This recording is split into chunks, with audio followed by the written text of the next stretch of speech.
Boa noite, queridos irmãos da Igreja Batista da Freguesia, na Ilha do Governador. Boa noite para vocês que nos assistem pelo YouTube de vários lugares, até de outros países e outros estados. Muito bem-vindos, que Deus abençoe as famílias de vocês. Hoje nós estamos aqui com o nosso Oração e Ação Estudo Bíblico. Estamos estudando o livro de Joel, estamos começando. Prepare aí sua Bíblia. Já acho o livro de Joel, daqui a pouquinho nós estaremos fazendo o estudo de uma parte deste livro no dia de hoje. Vamos lembrar dos motivos de oração. Temos muitos pedidos de oração. Agradecemos a Deus pelo aniversário da Marta Elizabeth. Há muitos pedidos de oração para pessoas que estão doentes, que precisam de consolação. Estamos orando pelo pastor Noélio, conhecido pastor Noélio da Denominação Batista. Está internado com Covid, num quadro bastante grave. Vamos orar por ele. Quero pedir orações pelo Fernando e pela Sandra, que são primos da minha esposa Magali. Sandra estava hospitalizada, hoje foi para casa, graças a Deus. Fernando foi hospitalizado, os dois com Covid. Vamos orar por eles. Orar pela Juliana, a esposa do Lailson, está começando com uma nova medicação. Vamos pedir a Deus que essa medicação faça um efeito maravilhoso. Vamos orar pela Rejane, pela Marilac, pelo Agnello. Vamos orar pelo Antônio lá em Resende, pela Janice na recuperação da sua cirurgia. Orar pelo Heraldo, que está se recuperando da Covid. Orar pela Márcia Menezes. Orar pela família do pastor Marcelo, que está com vários parentes acometidos de Covid e perdeu seu pai de Covid.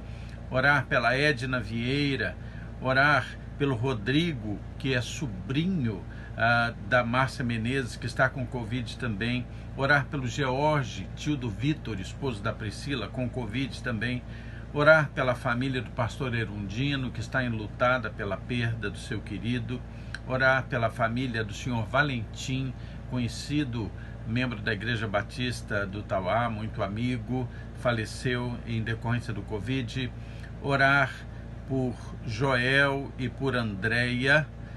Estão eles pedindo oração pela filha Ana Clara, que Deus abençoe Ana Clara, cuide dela, que tome conta da sua mente, tome conta de toda a sua vida, dando a ela uma restauração de vida. Nós vamos orar pelos nossos governantes, como sempre fazemos. Vamos orar pelos profissionais de saúde. Vamos orar pelos pastores e pelos missionários. Queridos, orem pelos pastores, orem pelos missionários. Pastores e missionários têm tido que tomar decisões muito difíceis. Por vezes decisões que não agradam a todos, agradam a um grupo, desagradam ao outro. Pastores e missionários estão clamando a Deus por sabedoria, por orientação, por sabedoria que só pode vir do alto. Orem. Eu tive notícia ontem sobre o missionário que está trabalhando lá na área da Guiné-Bissau. Faz um trabalho muito bonito de rádio também, evangelizando. Muita coisa tem sido feita no sentido de tentar tirar a possibilidade dele continuar evangelizando pelo rádio naquele lugar. Muita pressão sobre ele.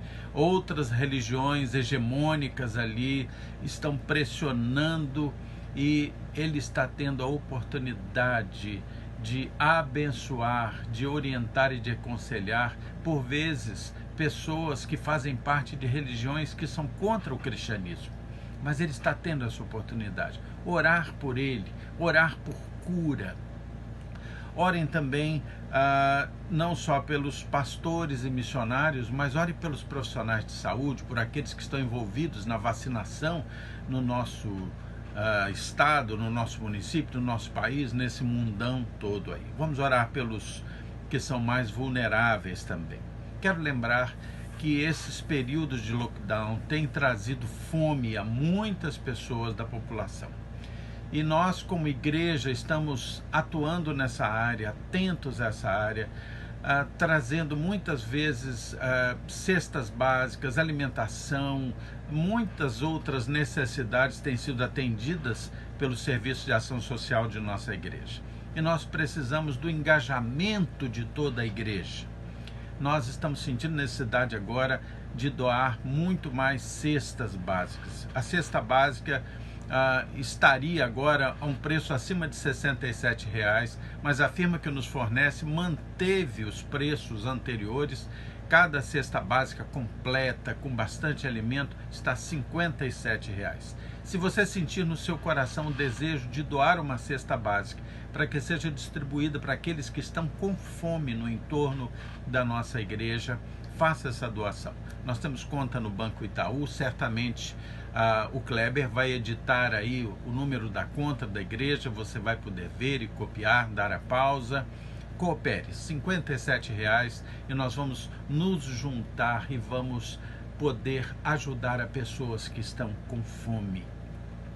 Quero agradecer a você que tem sido um contribuinte fiel, um dizimista fiel.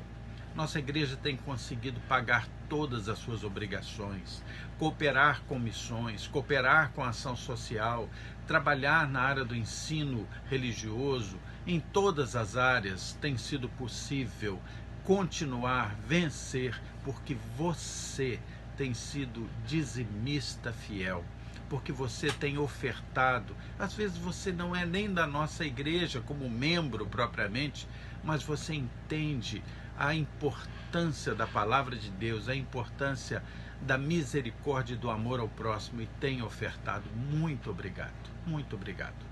Esta conta que estará aí assinalada na imagem é conta da nossa Igreja Batista da Freguesia, e você poderá cooperar e será certamente ricamente abençoado. Ok, vamos orar agora, pedir a orientação de Deus para este momento aqui de estudo bíblico, e logo depois vamos começar o estudo bíblico de hoje. Feche seus olhos, pense agora naqueles pedidos que você tem, as necessidades da sua casa também, nas necessidades não só físicas ou financeiras, mas também espirituais. Vamos orar. Senhor Deus, muito obrigado pelo teu amor e pela tua bondade. Pai, perdoa os meus pecados, perdoa os nossos pecados. Senhor, agora ouve o clamor do teu povo. Eu quero suplicar que o Senhor nos unja com teu Santo Espírito para ensinar e para aprender, Pai.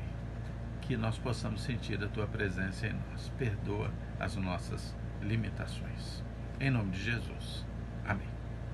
Ok, abra sua Bíblia, por favor, no livro de Joel, Velho Testamento, profeta entre os 12 profetas menores. Nós, na semana passada, estivemos lendo Joel 1, de 1 a 12. Agora nós estaremos lendo de 13 a 20. De 13 a 20. Joel 1, de 13 a 20. Como expliquei na semana passada, Joel é profeta do Velho Testamento, um dos profetas menores, o primeiro dos profetas menores aqui, né? Desses que escrevem trechos menores e não de menos importância. E ele relata um acontecimento físico. E ao relatar este acontecimento físico, ele tem o sentimento, a sensibilidade de que esse acontecimento vai muito além da questão meramente física.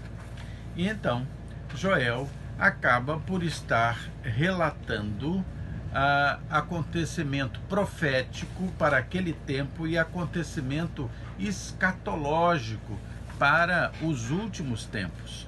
O paralelo do que acontece naquele momento se projeta para uma profecia com relação ao castigo e ao juízo de Deus para aquele tempo, e ao juízo de Deus escatológico, o juízo dos últimos tempos na volta de Cristo.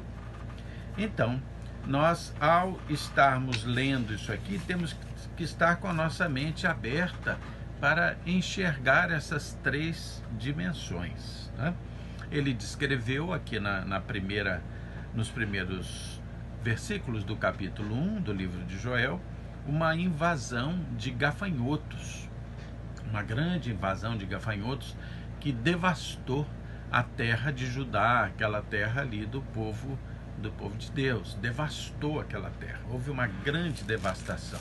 E essa grande devastação trouxe uma crise que atingiu várias dimensões daquela sociedade. Uma crise na família, uma crise na igreja daquele tempo, uma crise na economia e também uma crise emocional naquele povo. Então, aquele povo foi acometido ou foi vítima de uma grande nuvem de gafanhotos que destruía tudo, e eles viveram uma situação muito difícil e acabaram encontrando naquela situação uma forma de receber um castigo divino para o seu despertamento contra uma vida devassa, uma vida em pecado. Muito bem, hoje nós vamos estar vendo o que segue imediatamente, de forma imediatamente posterior à devastação causada pelos gafanhotos. Qual é a orientação de Deus através do profeta? Então vamos lá para Joel 1:13 até o 20. Diz assim: cingi-vos, ou seja, vestivos de pano de saco, e lamentai, sacerdotes. Uivai, ministro do altar, vinde, ministros de meu Deus, passai a noite vestidos de panos de saco, porque da casa de vosso Deus foi cortada a oferta de manjares e a libação. Promulgai um santo jejum, convocai uma assembleia solene, congregai os anciãos, todos os moradores dessa terra, para a casa do Senhor vosso Deus, e clamai ao Senhor. Ah, que dia! Porque o dia do Senhor está perto, e vem como assolação do Todo-Poderoso. Acaso não está destruído o mantimento diante dos vossos olhos? E da casa do nosso Deus a alegria e o regozijo? A semente mirrou debaixo dos seus torrões, e os celeiros foram assolados, os armazéns derrubados, porque se perdeu o cereal. Como geme o gado, as manadas de bois estão sobremodo inquietas, porque não têm pasto, mas os rebanhos de ovelhas estão perecendo. A ti, ó Senhor, clamo, porque o fogo consumiu os pastos do deserto, e a chama abrasou todas as árvores do campo. Também todos os animais do campo bramam suspirantes por ti, porque os rios se secaram, e o fogo devorou os pastos do deserto. É uma cena impressionante, né? A grande desolação trazida por aquela praga. Como eu disse agora há pouco, mas quero reforçar, é como se o profeta estivesse vendo um fato físico acontecendo, e na sua mente, colocado por Deus, ele enxergava as razões do acontecimento daquele fato como um castigo de Deus para despertar o povo contra o pecado naquele momento, e enxergava também uma alusão profética aos últimos tempos, quando o juízo de Deus virá sobre a raça humana, e isso será um motivo de grande aflição para os que não são salvos, para os que não se arrependeram dos seus pecados, os que não receberam Jesus no coração como Senhor e Salvador. Então vamos vendo aqui versículo a versículo, vamos procurando entender. Tive a alegria de consultar comentários de Russell Shedd, comentários de Hernandes Dias Lopes, estudando esse texto para nós conversarmos, né? Versículo 13 diz: cingi-vos de pano de saco e lamentai, sacerdotes, uivai, ministros do altar, vinde, ministros de meu Deus, Passai a noite vestidos de panos de saco, porque da casa do vosso Deus foi cortada a oferta de manjares, foi cortada a libação. Muito bem, primeira coisa que o profeta diz àquele povo que está vivendo aquela situação da assolação de uma praga é: chorem, lamentem, lamentem, chorem pelos pecados de vocês. O profeta está prevenindo aquele povo que aquele povo está recebendo aquele castigo como as palmadas de um pai que ama um filho que faz algo muito errado. As palmadas não são uma demonstração nem de ódio, nem de crueldade, mas uma demonstração de reprovação e de amor, clamando por arrependimento. Aquele povo é convocado ao choro, ao arrependimento, e principalmente são convocados os líderes, lamentais sacerdotes e ministros do altar. Vinde, ministros de meu Deus, passai a noite vestidos de pano de saco. Então, há uma grande conclamação da parte do profeta, e profeta aqui sendo boca de Deus, para que os líderes estivessem clamando a Deus e levando o povo a clamar a Deus. Queridos, nós estamos vivendo um momento de clamar a Deus. Nós estamos vivendo um momento de rara oportunidade da percepção de uma geração pecaminosa que se afasta de Deus, e um raro momento para reflexão e então quebrantamento e clamor a Deus por perdão, por perdão. O texto fala muito claramente que haveria ali uma necessidade de quebrantamento, arrependimento e choro de arrependimento. E o texto fala que isso deve acontecer de forma constante. Não seria um evento isolado, emocional, momentâneo, mas de forma constante. O texto diz assim: passai a noite vestidos de sacos, porque a casa de vosso Deus foi cortada e a oferta de manjares e a libação. Lembre que aquele povo deveria orar, deveria clamar continuamente por longo tempo. A sua casa de adoração estava privada dos sacrifícios de todas as formas. Lembre do seguinte: nós estamos vivendo um momento de privação, é verdade, né? Há uma certa privação de liberdade em alguns momentos. Nós vivemos um outro tempo em que os nossos cultos permanecem virtualmente. Há igrejas que decidiram retornar com todos os cuidados, há igrejas que decidiram manter os cuidados, há igrejas que retornaram, tiveram pessoas adoecendo, fecharam de novo. Há várias situações, mas com a tecnologia que temos, a comunhão entre nós continua, os cultos continuam sendo feitos, porque nós podemos fazê-los virtualmente, mas naquele tempo não era assim. Eles não tinham outra possibilidade de cultuar a Deus que não fosse no templo e não fosse fisicamente. Não tinham outra forma. Não tinham como unir a Assembleia dos Santos de outra maneira. Então, naquele momento, eles estão absolutamente privados da possibilidade da comunhão da igreja que havia naquela situação. Eles estão completamente privados. Claro que você vai dizer: mas pastor, igreja é coisa do Novo Testamento. Eu sei, eu estou me referindo à união ou à reunião do povo de Deus, um paralelo à igreja do nosso tempo, né? Ok, o texto então agora vai para o versículo 14 e diz assim: promulgai um santo jejum, convocai uma assembleia solene, congregai os anciãos, todos os moradores dessa terra, para a casa do Senhor vosso Deus, e clamai ao Senhor.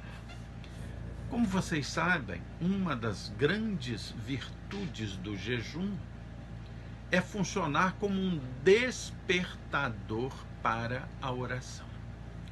ali está sendo conclamado uma mobilização nacional, uma mobilização de todo o povo de Deus, um santo jejum, um jejum por um objetivo santo, separado para com Deus, e oração. O povo está sendo conclamado todo a oração. Veja que o texto diz: todos os moradores dessa terra. Quem é que está dizendo isso? É o profeta. O profeta está apresentando para aquele povo o caminho para solucionar a praga que caiu sobre eles, que foi a devastação, a fome, a seca, os incêndios, tudo causado pela devastação trazida por aquela praga de gafanhotos. O profeta está apresentando: olha, a solução, queridos, é essa. Humilhem-se, orem, façam um jejum de âmbito nacional. Entenda aí o jejum não como jejum em si, uma forma milagrosa, mística, não. O jejum como o grande despertador da oração daquele povo. O jejum acaba nos mostrando que nós temos que ter muito mais fome de Deus do que fome de alimento e de comida. Desperta, é um despertador da oração.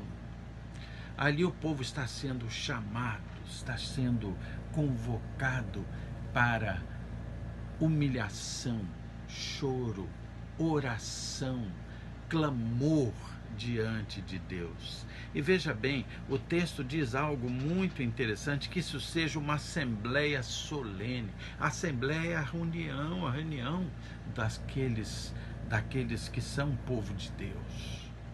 Então há que haver uma união grande, completa, plena, séria, quebrantada de oração diante de Deus para a solução daquela praga. Isso nos sugere muito o que Deus quer de nós neste tempo. O versículo 15 então vai dizer: ah, que dia, porque o dia do Senhor está perto. Interessante. Aqui Joel vai usar a expressão o dia do Senhor. Essa expressão o dia do Senhor está completamente, profundamente atrelada a um juízo de Deus sobre a terra. O dia do Senhor tantas vezes é apontado no Novo Testamento como o dia em que Cristo, retornando, acontecerá sobre a terra o grande julgamento. Então, aqui nós estamos vendo um salto do fato da devastação dos gafanhotos, saltando para um momento de juízo daquele povo, de juízo divino daquele povo, e saltando para o futuro escatológico, para o juízo do juízo final. Há saltos aqui, né? Ah, que dia, versículo 15, porque o dia do Senhor está perto, e vem como assolação do Todo-Poderoso, né? Aqueles gafanhotos como uma antecipação do juízo. Versículo 16, acaso não está destruído o mantimento diante dos vossos olhos, e da casa do nosso Deus destruída a alegria e o regozijo? Vocês não estão percebendo? É como se o profeta dissesse: vocês não estão percebendo a grandeza do juízo de Deus, vocês não estão percebendo a grandeza do chamado de Deus, a grandeza e a amplitude daquilo que Deus está falando com vocês. Vocês não têm percepção. É o que o profeta está dizendo para ali, para o povo de Judá, mas pode estar dizendo para você e para mim também. Perceba. A Bíblia diz que o discernimento, que é a compreensão, a percepção do certo e do errado, do caminho a seguir, ela vem da ação do Espírito Santo sobre nós. O que o texto aqui está dizendo para o povo de Judá, povo de Deus: percebam. O versículo 17 vai continuando dizendo: a semente mirrou debaixo dos seus torrões, os celeiros foram assolados, os armazéns derribados, porque se perdeu o cereal. Percebam. Versículo 18 diz algo muito interessante. Como geme o gado, como geme o gado. O profeta está olhando para aquela terra devastada, sem pastos, sem vegetação, e com tudo seco, e por causa da seca estavam sendo provocados incêndios, estava queimando aquela região. E quando não há vegetação, vocês sabem que os lençóis freáticos, ou seja, aqueles reservatórios de água abaixo do nível da terra, quando você devasta a vegetação, aquelas que se chamam as florestas ciliares, à beira dos rios, à beira dos lagos, aquelas águas tendem a descer. Então estava havendo também um sumiço dos poços, dos lagos, dos riachos. Eles estavam abaixando, então eles estavam sem alimento, sem vegetação, sem água, e agora acontecendo incêndios por causa daquela secura. E agora o profeta começa a olhar e chamar atenção para a sensibilidade dos animais. E ele diz aqui no versículo 18, como geme o gado. As manadas de bois estão sobremodo inquietas, porque não tem pasto, porque os rebanhos de ovelhas estão perecendo. Versículo 19. A ti, ó Senhor, eu clamo, porque o fogo consumiu os pastos do deserto e a chama abrasou todas as árvores do campo. O profeta começa a mostrar para aquele povo a quem ele profetiza e para o povo de hoje a quem ele profetiza, que por vezes os animais podem ter mais sensibilidade à ação de Deus do que propriamente os homens. Por vezes os homens estão tão envolvidos, imersos nos seus pecados, que eles acabam se tornando insensíveis à ação de Deus, ao aviso de Deus, à chamada de Deus, à voz de Deus. Ele chama atenção para a percepção e a sensibilidade dos animais. E é interessante observar que aqui, no versículo 19, o profeta deixa a posição de quem profetiza e fala do que acontecia e do que aconteceria e cai numa situação de intercessor. O profeta começa como agora um intercessor pelo povo. Veja o início do versículo 19. A ti, Senhor, clamo, porque o fogo consumiu os pastos do deserto e a chama abrasou as árvores. Versículo 20, o último, ele diz: também todos os animais do campo bramam, suspirantes por ti. Os animais suspiram por Deus. Bramam, clamam com os seus bramidos, com os seus latidos, com os seus rugidos, com os seus balidos, com os seus pios. Eles clamam por Deus. Clamam por Deus. A natureza testemunha do Criador, mas os homens permanecem insensíveis, tantas vezes, alheios, insensíveis à voz de Deus. E a voz de Deus, ela se mostra de muitas formas, inclusive pela voz da natureza. O texto então nos mostra que também todos os animais dos campos bramam suspirantes, porque os rios se secaram e o fogo devorou os pastos do deserto.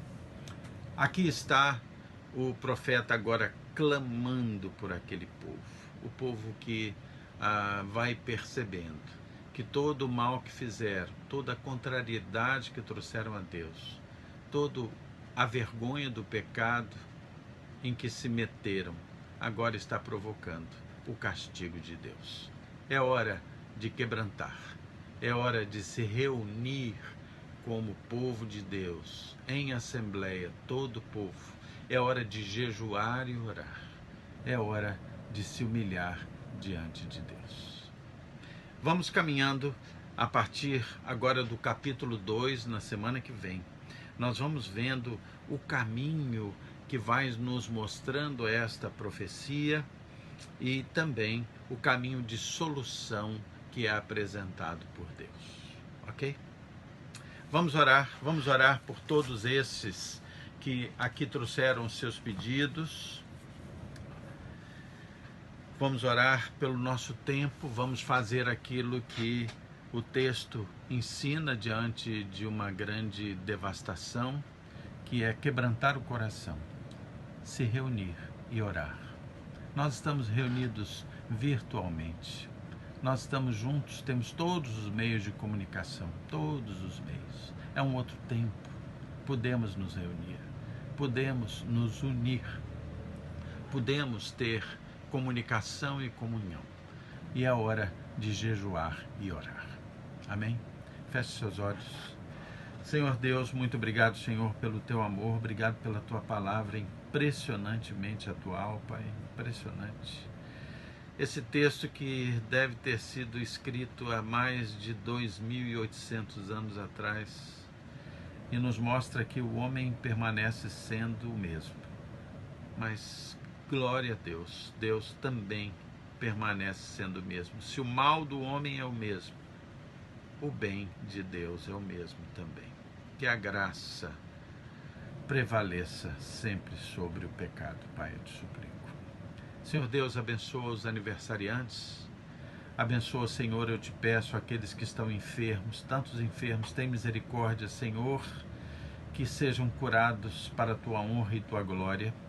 Abençoa, Senhor, e livra-o, Senhor, do mal. Abençoa, Senhor, e conforta aqueles que perderam seus entes queridos também. Senhor, eu peço tua bênção sobre os bons governantes do nosso país. Senhor, fortalece os bons governantes. Dá a eles proteção, sabedoria, ousadia, Senhor. Bênção sobrenatural sobre todos os bons governantes. Senhor, fala com misericórdia à mente e ao coração dos maus governantes, que eles possam ser transformados, se arrepender dos seus pecados, eu te peço. Senhor Deus, abençoa pastores, abençoa missionários diante das decisões que precisam ser tomadas, Senhor. Tantas vezes as decisões são tão difíceis e vão tanto além das nossas forças. Nos dá sabedoria, une e reúne as igrejas, Senhor, eu te suplico. Que nós possamos nos unir realmente em quebrantamento e oração e jejum, Pai, eu te peço. Ajuda-nos, Senhor. Tem misericórdia de nós. Senhor Deus, abençoa os profissionais de saúde, abençoa os mais vulneráveis, toma-nos nas tuas mãos. Muito obrigado pela fidelidade daqueles que são dizimistas fiéis, ofertantes fiéis, e ajuda-nos, Senhor, no nosso papel como igreja, no alívio do sofrimento físico e espiritual da sociedade, Senhor. Perdoa, Senhor, as minhas faltas, perdoa as nossas faltas. Em nome de Jesus. Amém. Queridos, nós estaremos juntos amanhã com o nosso Oração e Ação Jovem, às 19h30. Vai ser um prazer estar com você. Até lá.